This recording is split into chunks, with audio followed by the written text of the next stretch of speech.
收看11节的感动时刻，今天是今年度为您规划的小旅行，带您造访的是花莲凤林的客家文物馆，它是东部第一座的客家文物馆。馆内主要介绍的就是客家移民后呢，在这里的一个开拓史。那么有客家信仰，还有生活形态。今天透过镜头带您逛逛。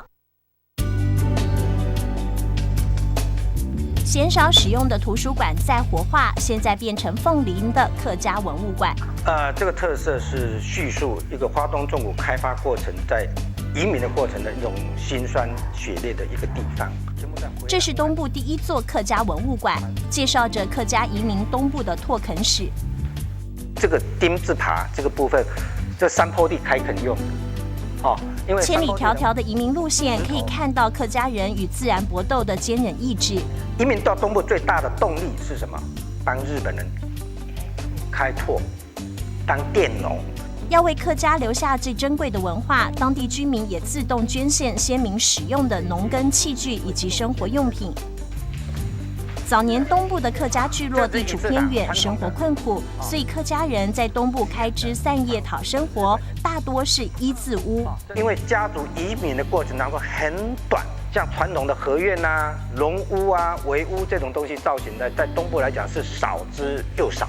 那客家的厅堂的摆设是没有变的，往生的时候。正厅是最重要的厅堂，在东部客家尊神敬祖不忘本的祭祖方式并没有改变。客家人的传统上是祖在堂，神在庙。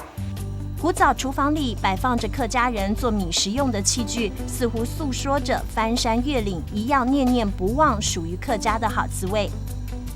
客家族群与天争地，在后山闯出一片天。游客到访可以深刻感受这一段艰辛的迁徙路。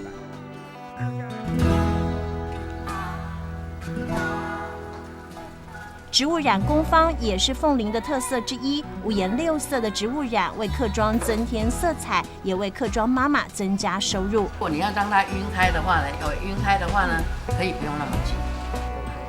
妈妈们用心传承客家的染布文化，用最天然的植物萃取染料，植物染 DIY 教学不同的技巧，打造出不同的图腾，游客可以天马行空，创造属于自己的风格。客家先民筚路蓝缕，顶天堂号不忘本，府地勤耕平锄头，直到植物染缤纷一夜沧桑。凤林文物馆里寻宁静的感动时刻。